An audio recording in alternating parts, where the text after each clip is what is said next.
we already are copying and pasting things from ChatGPT into all these different apps in order to create something, or in order to do some research, or in order to carry these workflows from one to the other. So now ChatGPT will kind of bring all those things together for you.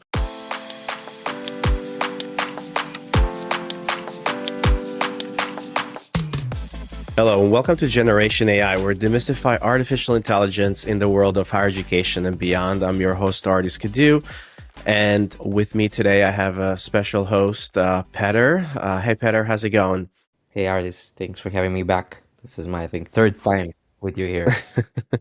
Of course. We have a very special episode for everybody today. So in this episode of Generation AI, we're gonna deep dive into OpenAI's third annual Dev Day event that was held this past Monday, October 6, 2025, with incredible event with over essentially OpenAI and ChatGPT has 800 million weekly active users now with ChatGPT and billions of tokens being processed daily. OpenAI is positioning itself as the operating system of the future, and we're going to kind of break down some of those major announcements that were announced, explore the new tools that the developers had, and kind of dissect some of the reactions from the community, some experts, and of course, we're going to discuss a lot of those reactions from ourselves and from as product builders as well. So whether you're kind of somebody who needs to understand a little bit more, a builder, a consumer, there's just a lot here to unpack. So hopefully this episode we'll try to do our best to kind of give all those different perspectives. Petar, we were there in person, so this was special for us. We were there in person. There's about 1,500 people in person. Our first time in San Francisco. What did you think? I had a really, really good time. Like even when they initially announced like that, like registrations for for the Dev Day were open. Like it was like 3 months ago. I told you, right? Hey, let's go. And we were lucky. We were lucky to get a slot. So we took it as an opportunity because it was on Monday. Hey, what if we come, Friday or Saturday morning, and we use the weekend to see San Francisco? I think both for me and you was the first time. Beautiful city. I can now understand why all these builders want to go there. Weather was amazing. What really struck to me was like all the tech billboards as we were like driving from the airport into the city. It's kind of like totally different audience. Like I saw like all the things that I'm using like day to day that like most people don't know. I'm like, oh, there's that software. There's that software. There's that software. Yep. There was billboards and agent billboards all over the city. So you're the bus stop and like, hey, you're AI for this. You're AI for that. So yeah. Very, very, very interesting. Loved San Francisco, great city. I think we were able to like see most of it in those 2 days. I mean, the most touristy parts. Yeah, I mean, you made me walk 25,000 steps, so that's a lot. That's what That's I a lot did. for Second day we took the cab. second day we did take the cab. That's right.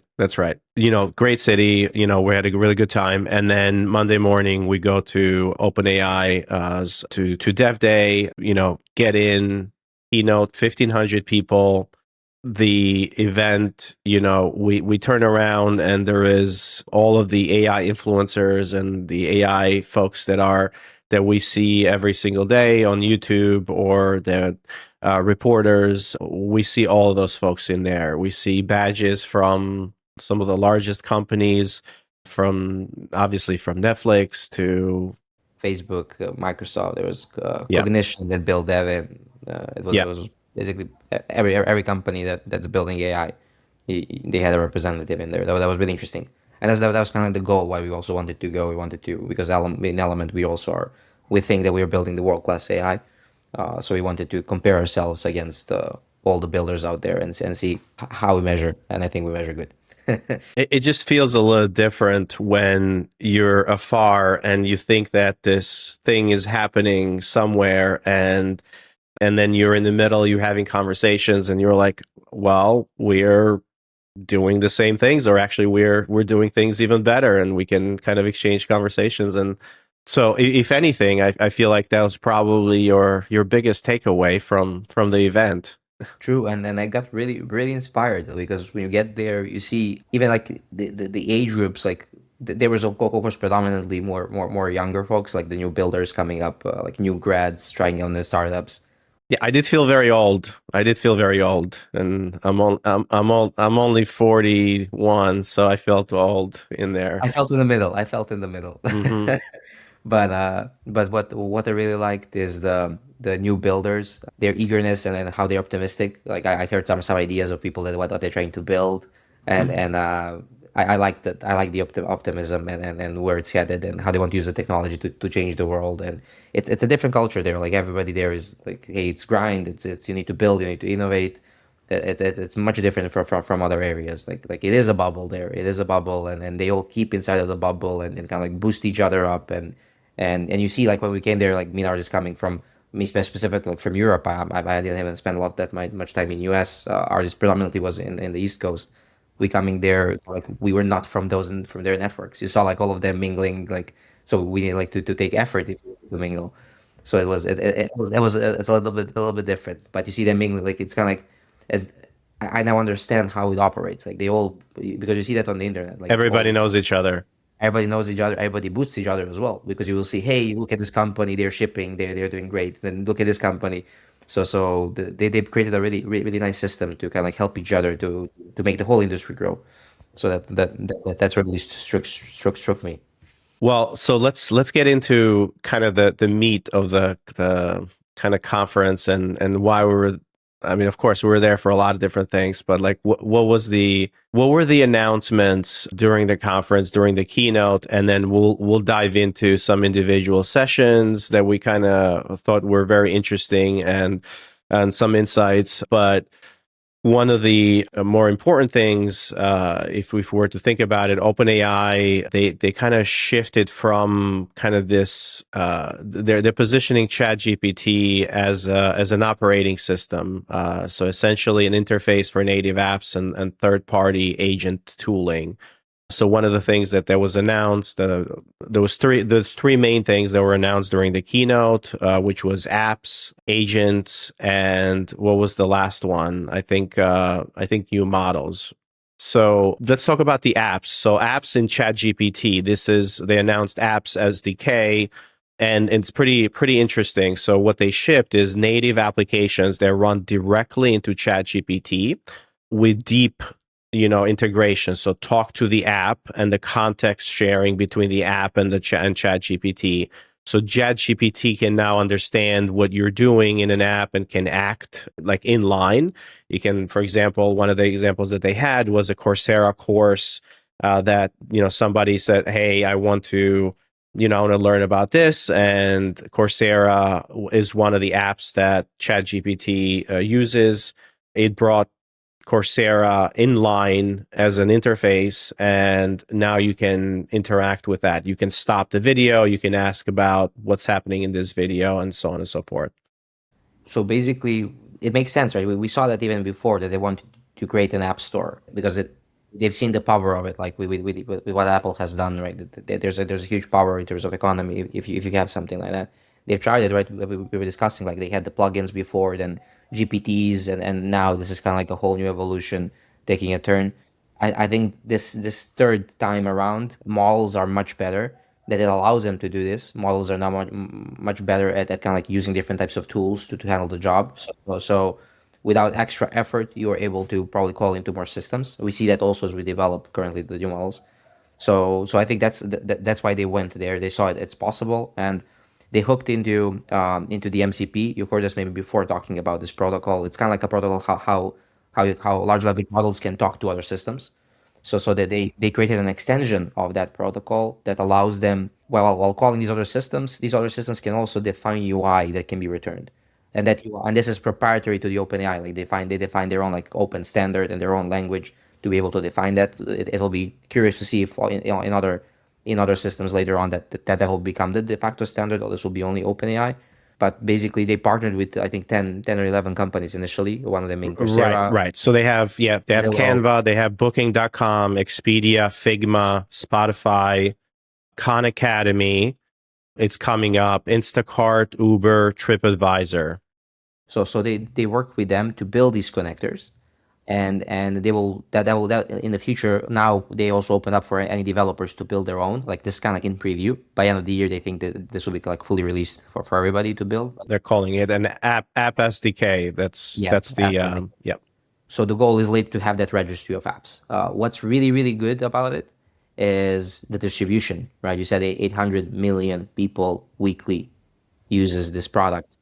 That's right. They announced 800. So ChatGPT, as of this week, has 800 million global users weekly. That's weekly, not monthly, weekly. And they have a mobile and a desktop experience. So for any builder and any company out there, this is a great thing. Like be early on this technology, be early on the App Store. I think this will live. I think this will live. I don't think this will be similar like to plugins and GPTs where it kind of like started with a hype and now feels more fleshed out, right? Yeah, this is the third iteration now. This is their third try. It might stick the third try. So the first one was the custom plugins. This was very early on, and that never caught on. The second one was the custom GPTs. Not a lot of power there. A lot of people use them, but now essentially they have built a way for all of any application to kind of live within ChatGPT and to be within the context and communicate as part. So you don't need to go anywhere else. You can just live in ChatGPT and have access to all of these and interact with all these different applications right within ChatGPT, including their UI and their context. And to give some inspiration to people listening who might have not seen, you actually have it on the Dev Day keynote. They show a nice demo, like 5 minutes, but for people who haven't seen it or might not see it. That was pretty cool. It was cool. It was cool. So basically what they were doing is, hey, Canva, can you go create me slides for a specific pitch deck? And in the background, Canva goes and creates a slide. They actually show the slides in a specific UI, specialized. So as I was watching, I initially didn't know how they built it. And as like these things are shopping, like, oh damn, they actually how do they handle all these different cases? Because they had a different UI for the slides. You can actually click to the slide, see it full screen. While you're seeing it full screen, you can chat with it and you can actually ask, hey, can you go no based on this slide, go in and create me a pitch. Then they went to like Zillow. Hey Zillow, I want to move to Pittsburgh. Hey, can you find me apartments? Then it showed a full interactive map inside of ChatGPT, and you can chat and be like, hey, but I want just apartments that are 3 bedrooms and more. Then it filters down in real time the list. That was another type of UI. So it was really, really impressive to see how diverse it was. And later we found out that we were looking at the agents kit, and we will talk about that how they built it. But that really struck me, and that's the major difference compared to plugins and GPTs. They didn't have that. Aside from also that before plugins and GPTs, especially the GPTs, could not even go outside of the system. Right? You're just building a specific system prompt and giving files that were still living in OpenAI. Right. While now this is different. Now people can build any app anywhere and just expose it to the AI and expose the UI components, which makes more sense if you actually think about it. That's what Claude tried to do at Anthropic, right? When they announced MCP was like, hey, this is how you connect to Claude, but they never went in to productize it. And I think OpenAI just went ahead and took a big opportunity. Like, hey, what if we also do opinionated UI? Because that makes the whole difference. Yeah.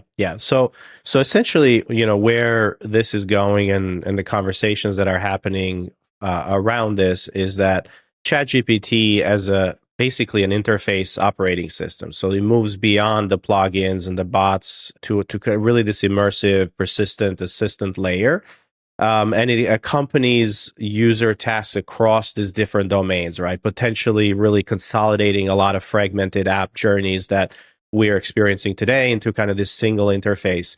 We already are copying and pasting things from ChatGPT into all these different apps in order to create something, or in order to do some research, or in order to carry these workflows from one to the other. So now ChatGPT will kind of bring all those things together for you.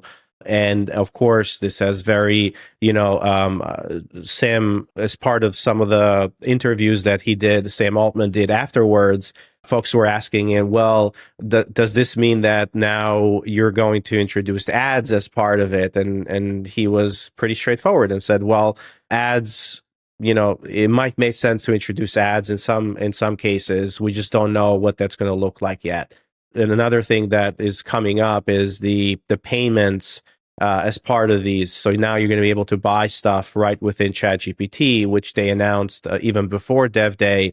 But you can see how these apps and the payment systems that was introduced can be very beneficial. So if you're a school, or if you're a content creator, or if you're an e-commerce shop, or if you're a hub, you have content on your website, the users are going to be much more sticky to ChatGPT rather than going to those different properties. So yes, the data is going to come from there, but the experience is going to be within ChatGPT, which is really interesting. And one of the things that we chatted as well, and we talked about, was this notion of the flywheel, right, and the distribution leverage that they have. So for app makers, ChatGPT App Store, it's like it essentially kind of accelerates. Your app can be available to 800 million users, so right away, so they can explore that. So it makes a lot of sense to be in there.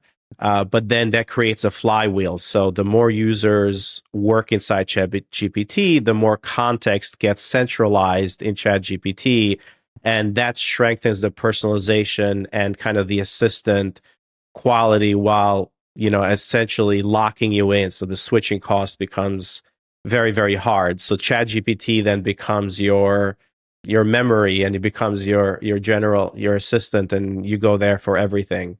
And you can see how their vision is converging. I mean, I bet it wasn't. I think they are seeing the opportunity. That's why they're going with it. Right. And I think it was their initial vision, but now seeing the capabilities, and one of the reasons why they also brought Johnny Ive from Apple, right? Or not from Apple. He actually already had his own agency afterwards.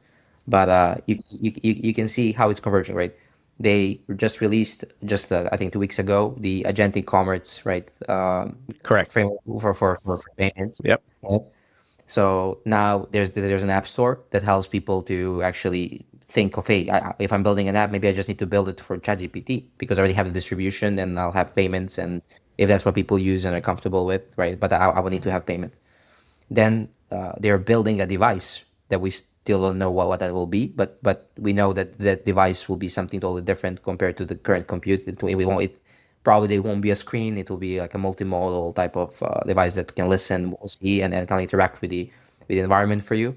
So they did what they are releasing, right? That's just one of the releases was the smaller GPT real time model, which we will touch base later on, which does it can talk and kind of like be a speech to speech type of model. All the improvements to like the image and then like video as well.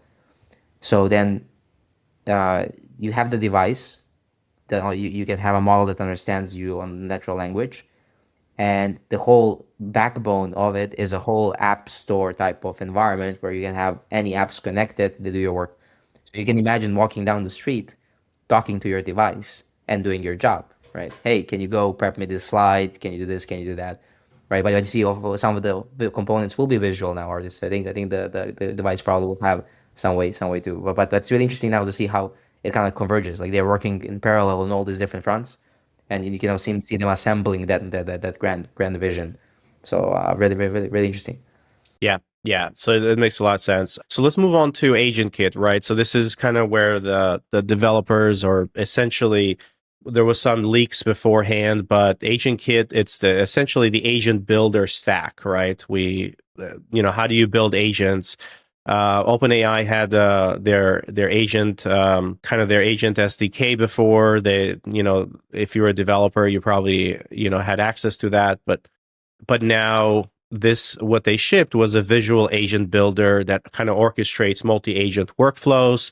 They introduced what they call Chat Kit, so for embedding chats. So think about like the ability for now you can embed kind of chat interfaces into your own applications, into your website, and that's kind of Chat Kit with custom components and so on and so forth. Essentially, the canvas for these agents to interact with. And then the last thing that they introduced, which was very exciting, at least for me, because we've been kind of trying. We've been using this evals is they a native evals in. And they expanded it a whole evaluation system in their platform. So this was perhaps one of the most exciting things where you can really trace to kind of you can do decision grading, prompt optimization, which we can talk a little bit about as well. And then the last thing was kind of connectors to external systems via MCP. So you can kind of start building those. So all of those three pieces were kind of super important as part of the agent builder stack. I think this idea for them came actually maybe by productizing some of their internal workflows as well, like how they were trying to use their AI internally to implement into their own organization. They saw that, hey, now more and more departments that are not engineering savvy would also benefit from being able to build agents. What's interesting is you already have similar types of products out there, like Zapier and N8N as well. Make.com, that's right. Linded.com, yep. Yep. So they all are in the same space of like, hey, you can automate because agent can be just a node in your workflow. That's like a call. You just call agent, it does something and gives you the output, right? And you can then pass it to the other nodes in the workflow. So the workflow builder or the agent builder is exactly like that. The things that kind of like are relevant here is that when you build the workflow, it gives you that embeddable chat widget you can easily put on your website. I think that's the difference, like compared to these other products. While the other products are mostly like ambient or behind the scenes, here you actually have a full chat widget that's similar to ChatGPT experience that works with their new protocol for UI that we now talked for apps SDK. It uses that same protocol where these agents can actually return UI widgets. So basically, you're getting a full interactive, rich experience very quickly. They actually demoed on stage. They wanted to make it fun. They were like, "Hey, can we build a full agent that we'll put on the OpenAI website for the OpenAI Dev Day conference, where you can ask it about the sessions? Can we do it in 8 minutes?" And they actually did it in 8 minutes. So it's really interesting. It kind of has some of the kind of like best practice building blocks in a workflow builder for this type of system. Like you have ability to have guardrails like, hey, if the content has PII data, stop. Hey, if it's harmful, if somebody's like saying bad things, stop. So they have this pre-built, or you can build your own. As part of these, like when connecting to other systems, they actually allow first file search inside of OpenAI. OpenAI as a platform allow you to upload files. That's what you were doing when you were doing the custom GPTs. So basically, if you had that data in there, it can already search through documents, that being PDF, Word, whatever. Even like you can download your websites and put it in there.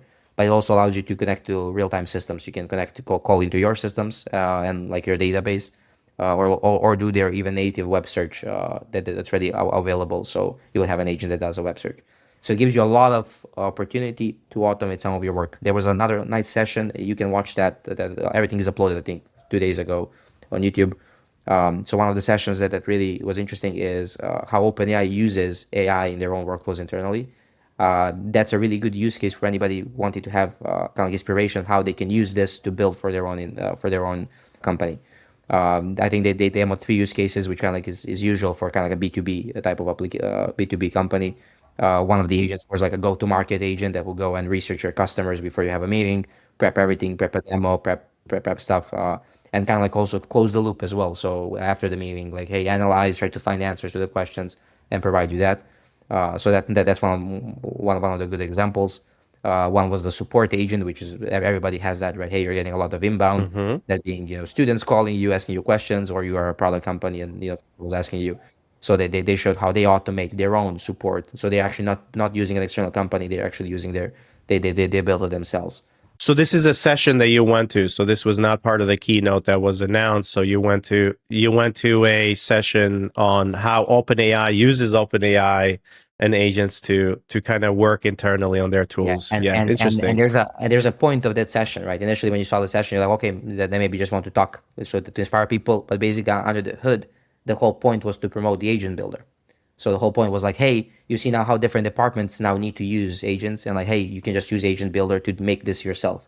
Because initially they were, OpenAI has a lot of developers, really good developers, so they could build this for them without using these UI interfaces. It can be just raw code, right?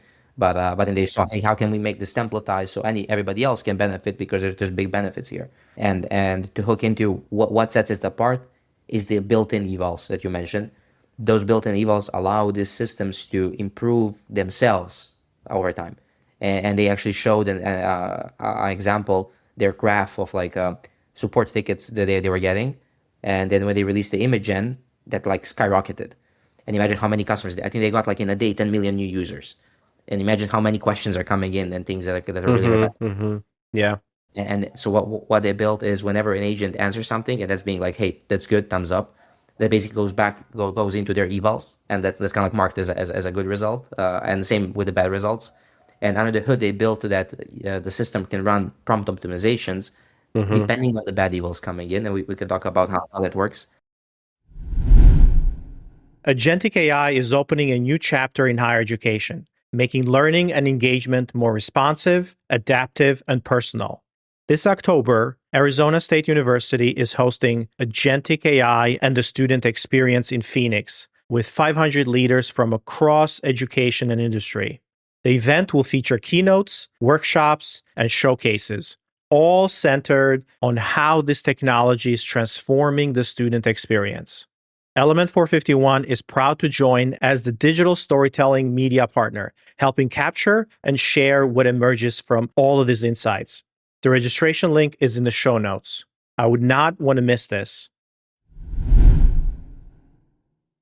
Yeah. So for everybody that doesn't understand, like so evals are with large language models and agents, everything is non-deterministic, meaning that every time you're going to get a different answer. So it's very hard to do a test when you're getting a different answer and a different test. So essentially, you have to have a grader on that answer, and you need to say, okay, this is a good answer, this is a bad answer, this is a good answer, and then the aggregation. And when you see the responses or those answers, you have your test data, and then you run those models over it to identify and say, okay, now we're getting 95% of the answers are correct versus with another prompt or another agent we're getting 92% versus 80. So you're essentially trying to improve the correct answers,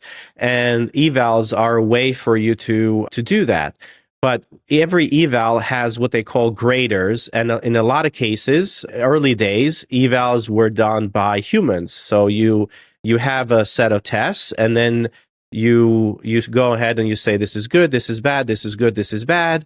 The model gets trained based on that, and then any future responses or any future outcome looks at those patterns and says, oh, okay, based on that pattern, I know that this is a good answer or this is a bad answer. So that's an LLM grading the responses, right? So that's an LLM grader. So essentially, they have built a whole system to have custom graders and to not just feed the data and capture and trace it, but also essentially grading all of these questions and then looping back and saying, okay, how can I improve now the prompt that came in to this LLM in order to get a better answer? Because prompting is super important for these models, right?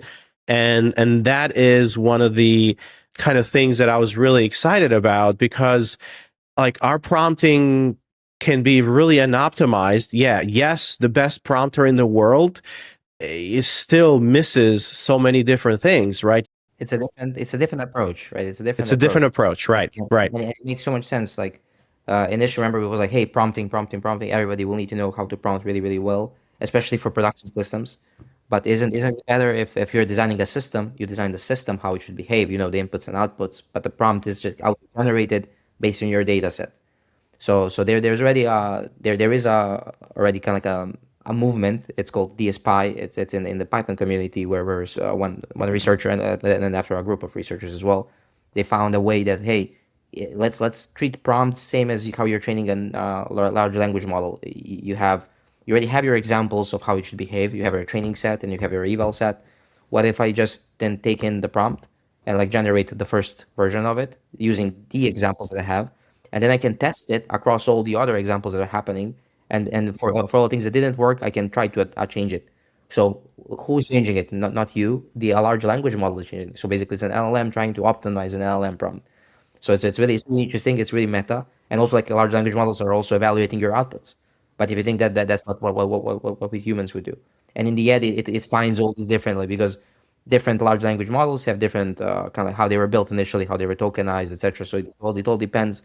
Different prompts really do work differently across large language models. You don't really want to know the difference. It's the same right now. I'm writing code. Do I really want to know how it compiles to different computers? I really don't need to know. I want it to be abstracted. So they're trying to abstract that's being abstracted. And what really struck to me for the OpenAI Evals is they added that prompt optimization. I initially thought it's just a simple like, hey, it's a large language model going in, calling, and just rewriting the prompt because initially they didn't have luck with their like GPT-5 optimizer and these others. I think they announced a couple of these optimizer. You can just paste in your prompt and it rewrites your prompt. Well, this is different. This actually uses all your data set with all the feedback, and then uses that. I think they use that. It's called the GEPA, is the algorithm, where it actually goes in and GEPA. GEPA. Yep, it's So it's an optimization algorithm. yeah, genetic Pareto. Yeah. So that's from the DSPy library. Shout out to them. They're doing an amazing job. I really like the how they are approaching this. We're getting a little geeky right now, but this is kind of excites us because this is really interesting. Not a lot of people are using it. Yeah, not a lot of people are doing it. So this is a big shout out to them that OpenAI has saw that and kind of like implemented similar in there. I think on Twitter, some of the employees have actually confirmed that they are using GEPA under the hood to optimize the prompt. Why GEPA is important? It's how Ardis explained it. Hey, when you're running your evals on like you have a test run and you have, hey, here are my inputs. Here's what the LLM said. You give it like the score. But what you can also do with GEPA, give it a text feedback because it uses a large language model, and then you can use that text feedback to even more quickly adapt the prompt and understand what went wrong. And so that's really interesting. So if you think about it, if you collect now in OpenAI, if you collect all your runs, and you can easily, because everything just hooks, like if you're using OpenAI also to develop, all your traces will be there. You will see all the runs every time you call a large language model. So you can easily just create those into data sets from your basically production traffic. And then you can run evaluations for your prompt to get it to a better state to better support that. So it's a really a data driven approach to how you manage your prompt instead of like vibing it and like, hey, this is my gut feeling, this will work on, or for example, you change the prompt, it works in one case, but you broke the another case, right? This basically covers you across the whole variety. Yeah. And one of the things that is important for us as product builders and here at Element is we started to use some of the tracing and evals of OpenAI a little bit earlier. So this was really exciting that now the prompt optimization is baked in, and we're going to have an opportunity to kind of increase and use it out of the box, which is amazing. So. The other part is they're not locking you in the system. They're not locking you into the OpenAI models, so you can use any model that you want, and you can send those traces to the system as well. So they're making it a lot open, and I can totally see how a lot of people can kind of move to this one. We use Langsmith as another tracing tool. So we'll have to figure out like if this is going to be something that's in addition to Langsmith or it's so we don't need to change a lot. It's most, if you think about it, we would use, for example, their agent kit now to build a lot of like internal software that we want our people inside the company to use. Yeah. So optimizing those processes, we could easily use OpenAI and or even like front facing if it's not part of the product directly and you don't need to brand it fully, and even though they support branding, but we'll play around. But it's another tool at your tool belt that you can use to solve a problem. So but I tell whoever's building and you don't know about this, please, it's my warm advice to go in and learn more about this topic. I think this is where the industry is headed. Yeah. Okay. So let's kind of continue. So we talked about agent kit, and if you're an operations person or you just you want to kind of create some workflows, the agent kit is probably really, really important for you because it's a visual builder. A lot of things are there. There's prompts. You can create agents in very, very quickly, and you can deploy them and make them useful. you do not need to be a coder, right? They certainly expose the code if you want to bake it into other applications, but you do not have to be a coder, right? This is something that you can use and deploy on the platform right away and without any code. So if you're using make.com or any of the other workflow builders, this is very, very similar, and you can go ahead and do that today. Now, a couple other things that they announced, models as well. One of the things that they announced now, GPT-5 Pro is going to be part of the API as well. So we did not have access to that in the API. That was part of ChatGPT, or the $200 version, I think. And then they also introduced it to some of the enterprise versions. But this one, I don't use it very often. I use it only when I want to do analysis on some stuff and it usually takes about 20, I would say a minimum 15 minutes for me on every single task that I give it. So you can imagine how deep it goes and how powerful it is. 15 minutes minimum to work on a task. So they introduced it as part of the API. So now you're going to see, this type of capability in there. It is 12 times more expensive than the standard ChatGPT, though. So that is very, very expensive. So, but for complex reasoning and kind of safety critical workflows, it might make a lot of sense. The other model that they introduced as part of the API was Sora 2, and they introduced two. They introduced Sora 2 and Sora 2 Pro, which are not part of the API. So if you have gotten a Sora invite to the app, you probably have seen all of the videos on the Sora app and kind of the capabilities of Sora over the past couple of weeks. That's kind of blown up the internet, which is pretty exciting, but the video capabilities are amazing. And now you can do high-end video generation. So then there's the API access. You can, do a lot of different things. You're going to see a lot of the other apps have the Sora APIs accessible. So like Higgsfield and so on and so forth, some of the creative apps that you're using are probably going to use some of the Sora models to kind of bring that in. So really, really interesting. They had an interesting session, right? The one where they shown how they worked with a studio from UK for kind of like there was the creators cartoon, and like how they ideate and how they create a story. They said like it takes them like a full year to basically sketch out all the scenes, but basically sketch them out. And they were working with the OpenAI team. How can that be faster? How can they like try an idea and see like all different variants of it? Which, if you think generation helps, right? If you can generate 5 different versions of it, you can immediately see. And the whole point, I think, was to kind of like inspire people how they can maybe build products using their image APIs and video APIs, which tells me it's underutilized. Like they wouldn't be doing this if it was if people knew. Like probably they were getting a lot of inbound. Hey, Sora API, great, but how? Or maybe they didn't have the Sora 2 API. They didn't have it, so yeah. But at least the image API. Hey, well, how can they use it in a product? Like you need a little bit of creativity. So a good example was an artist might upload like a character and might upload like a description of a scene, and then they would use the image API to generate the sketch, like at least like black and white drawing, and then another generation will be like a high fidelity type of image, like you see all the details. And they actually released one of the models was during the announcements was Image Mini, which gives you like those like fast generations when you do like sketch generations and not too detailed. And then in the end, they were like, okay, now when the artist selects the scene that they like, then it's able to use Sora 2 to actually extend the scene and to like create a little video. So basically, it allows you to compose like whole scenes of a movie. Yeah, it's pretty amazing. Going from a sketch to a low fidelity image to a high fidelity image with the lighting and the rendering to a video in a matter of just a couple of minutes. You can just pick which one you want. You can pick the props and so on and so forth. So it's really amazing. It was a really amazing workflow that can kind of accelerate creative work. As part of the image announcements, you mentioned that they're introducing GPT Image 1 Mini. And that's about 80% cheaper versus the larger variants. So it can unlock some really, cost sensitive, high frequency tasks that folks might need to do. Like visual experience at scale, they're using in learning specifically. That's a really, really good use case. Yeah.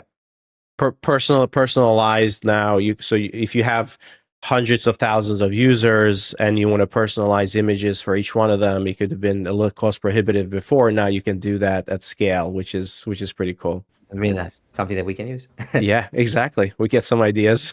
Yeah, similar to that vein, why Sora 2 has two models, and how they explained it is you use the smaller model, so not the no pro version initially. You want to nail your prompt right. You want that your prompt gives you everything that you need. It's not perfect, but like it gets you all the things you need in the scene. And then you use the pro one to get that high fidelity, like full detailed video. So that's kind of the workflow they recommended. So because the other one takes longer to generate and it's more expensive. So hey, while you're ideating and like experimenting, use the lower one. And then when you're set with your prompt, then when you change to the pro version. So it seems that the pro version and the smaller model, they basically take the prompt as is. So there shouldn't be differences in prompting, which is good. So it allows you to build upon. So that's just an interesting workflow.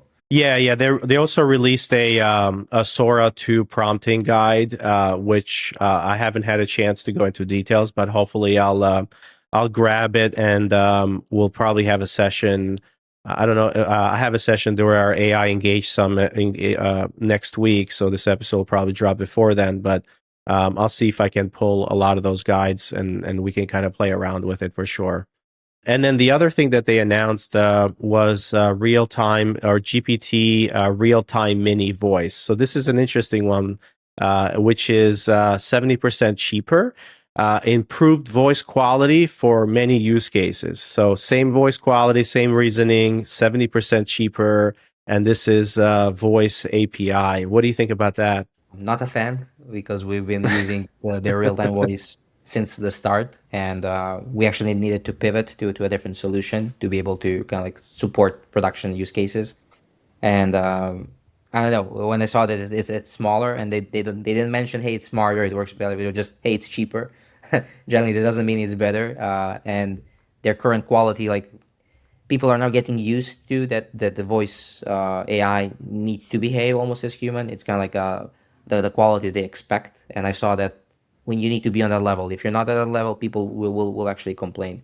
So releasing a smaller model that probably will have issues, because the current model, the bigger one, also has issues. I don't see that as a use case, at least in our industry. Maybe there's an industry where To be fair, we haven't tested this one yet. So distillation of models actually works better, faster sometimes. So we might benefit from that. But what I'm really excited here is that they see voice as a natural interface that is going to be needed for a lot of applications going forward. So they're actually paying attention and they're putting resources and building in that space. So, even though this is as the worst it's ever going to be, right? I'm kind of encouraged that they're actually building and continuing to bring the price down. Plus, they're innovating and kind of releasing, better models. Yeah, I think what happened is I think they're down their way, so you can get them modeled if you can put on device. I think that's what they're trying to do, but they need to get the expertise. So probably there was a team that was experimenting. Hey, can you reduce the size, but still retain the quality? It probably retains like 80% of the quality, while it's significantly smaller, Faster and smaller. Yeah. So they saw, hey, because it will be so cheaper, some people will have a use case that really cannot pay for the bigger one, and they're okay with that being not the top quality. So I think they just saw the benefit. They can earn some extra money on the side. They can still get a promotion, but the goal I think is different. The goal is like, hey, they're working towards learning how do you get that knowledge of like, hey, how do you get these real time voice model? Because not a lot of companies use real time or have real time voice models in their offering. Is how do you optimize them to get them to a really small version that in the end you can put them on a device. Because that's the ultimate unlock, right? If you can put it on people's devices, that doesn't cost you anything, right? Yeah, exactly. So, I mean, lots of announcements for sure, but the reactions were mostly around Agent Kit, and everybody was excited about Agent Kit. It's twofold, artists. It's actually, there were people who were also, what I was surprised is all the companies competing in the space. Remember, everybody was like, game on, game on, game on. But there's also a whole group of people that's a little bit disappointed because there's a whole now discussion in the space of like what an agent is, and there's no one true answer. It's an AI that does something, right? So a lot of people were disappointed because they workflow builders, right, are kind of like the old software paradigm, right? And that's where people are complaining is like, hey, this is just the old software paradigm. It's nothing new. It's kind of like what already exists, and it's nothing revolutionary. But there's so much hype around it that then people are like, why, right? Some other companies approach this differently. Like I think Claude, specifically with their Claude code, that agentic behavior needs to be different. Like you treat the LLM as a human. You give it like, hey, to your best knowledge, you try to do this job, and here are all the tools at your disposal. And I don't build the streamlined flow. I can only trust you and your smartness based on my instructions to do it, which is a whole different flow. So interesting. It's really interesting. We'll see where it pans out. But there's like definitely like two camps of people here. That people really like it, people that really don't like it because it represents something that we already had. It's not too different, right? Yeah, it's really, really interesting. So kind of things that we're going to see, kind of this notion of conversational OS is really the end game, right? Like if you think about from a UX and product design, like the more compelling demos collapses this multi-step app journeys into this persistent context-aware assistance. So we're going to see more and more of that happening. You think about the builder UX user experience still has gaps, right? Where obviously they built the agent builders, these visual canvases, they feel really familiar with no code, but they really can be daunting to a lot of non-technical users, right? So we are seeing how we're actually building agents that can build a lot of these workflows and agents. So I feel that that's a better way to kind of describe what you want, and then the agents actually building agents themselves. So the visual canvas and connecting things can be a little bit daunting for people. I'm not really sure we're there yet. And then when you think about the context gravity versus kind of this privacy, posture, it's like, the more work that happens inside of ChatGPT, organizations will kind of weigh and think about like, well, the productivity gains against the data residency. It's like, where's the data going to be? Like, am I going to think about like ChatGPT as kind of a data grab for everything versus like where the vendor lock-in and the privacy?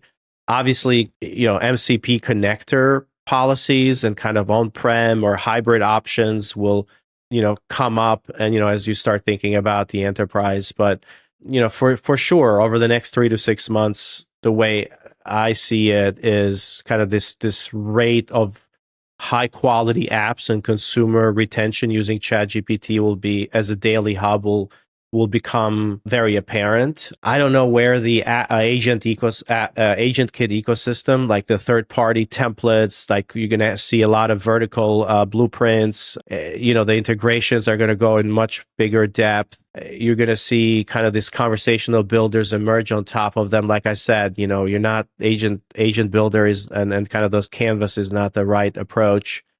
And the enterprise use cases, you're going to see a lot of logos coming into ChatGPT, right? So that's going to be something that we're going to see in here.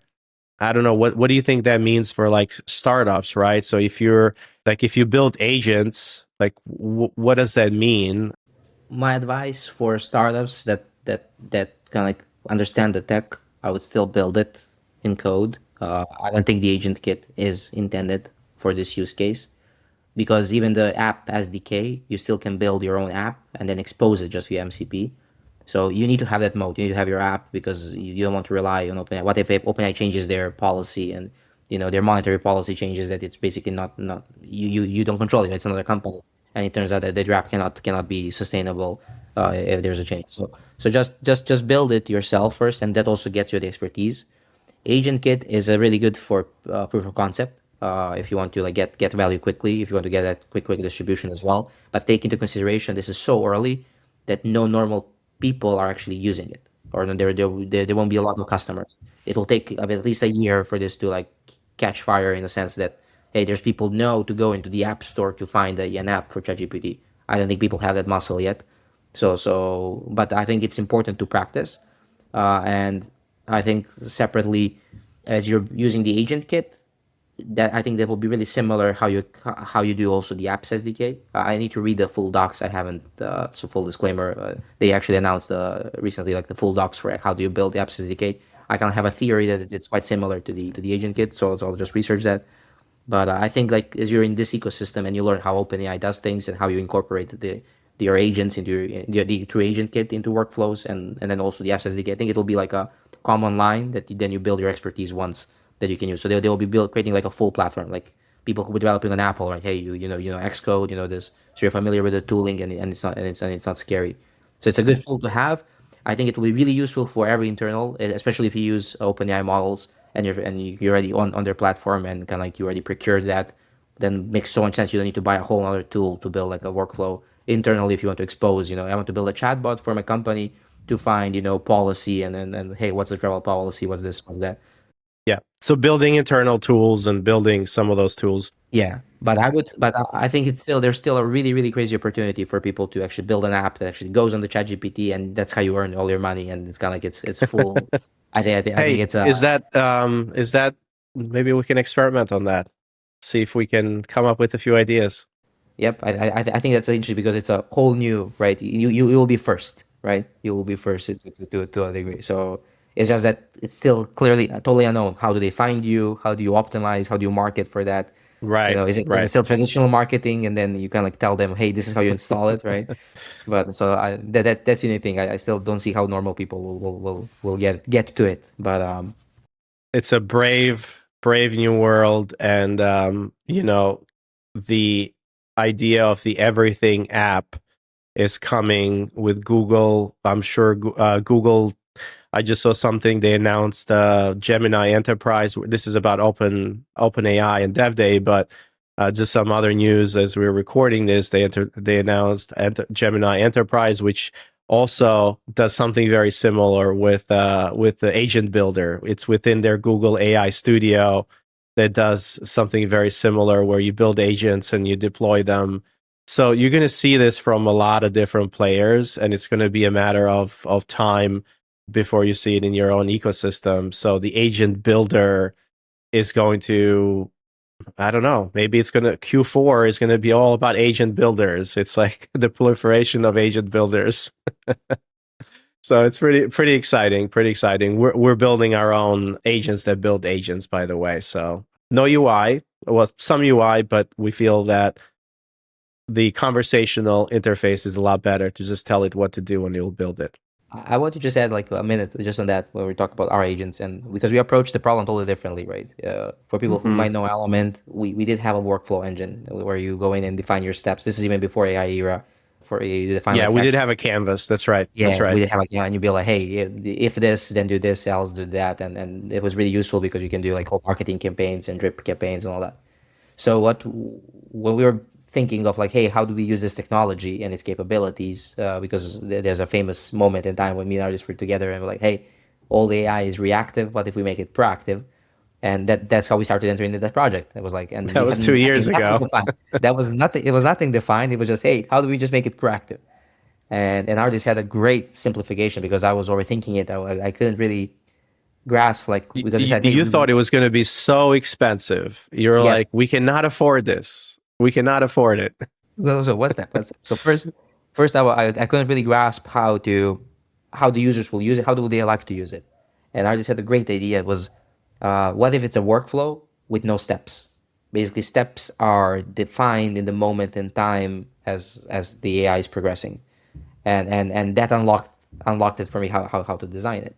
It's kind of like, hey, imagine if AI is just constantly evaluating what's going on and taking all the inputs of, for example, for a specific user, specific student, or whatever, and then it has a list of actions it can run and has a specific goal that you assigned it. So that's how we build and we call it jobs. And I said, hey, these are agent jobs. You give a job to an agent needs to do that job for that specific user. And I really like that paradigm because it really leans onto the flexibility that agents give you, because instead of specific set of rules and specific set of, you kind of give it instructions that it needs to follow, but it can still kind of like use its common sense, right? In certain specific situations, you'd be like, okay, in this case, it doesn't make sense, even though you give me instructions, but like taking everything into account, I can make a different decision. And I think that's interesting, and it's a totally different approach compared to the workflow builders, right? So that's what we're doing. So now we're building a agent that will actually be able to build these jobs for you, so that you don't even need to specify the jobs. Yeah, exactly. The playbooks and all that, so you don't need to kind of wire things together and know how to configure things and so on and so forth. So much easier that way. The easy button. We just want the easy button. All right. Well, Petar, this has been great. I know we're coming up to an hour for the episode. There's a lot that we kind of discussed here. Hopefully we gave everybody a little bit of an insight, for us being there in person, kind of what we saw, what we felt was really important, the different sessions that we kind of looked at and how people are thinking about this. Again, this is kind of the OpenAI ecosystem. There's tools that are going to be used for a lot more outside of that, but they are one of the most advanced AI labs out there and products that they're putting out in the ecosystem. So with 4 million developers on their platform, building stuff, and also 800 million users on ChatGPT, they are the ecosystem to kind of pay attention to. So we thought, and of course, ChatGPT being kind of the dominant, chat assistant that everybody uses, we thought that this is super important. So, Petar, thanks for joining me today. Until next time, everybody. Generation AI is part of the Enrollify podcast network. If you like this podcast, chances are you're going to like other Enrollify shows too. Our podcast network is growing weekly, and we've got a wide range of marketing, enrollment, and higher ed technology shows that are jam-packed with stories, ideas, and frameworks, all designed to empower you to be a better higher ed professional.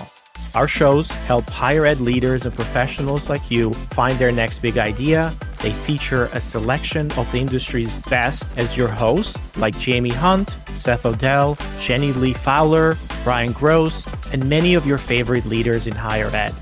Enrollify is made possible by Element 451, the next generation AI student engagement platform that's helping institutions all over the country create meaningful, personalized, and engaging connections with their prospects and students. Learn more at element451.com.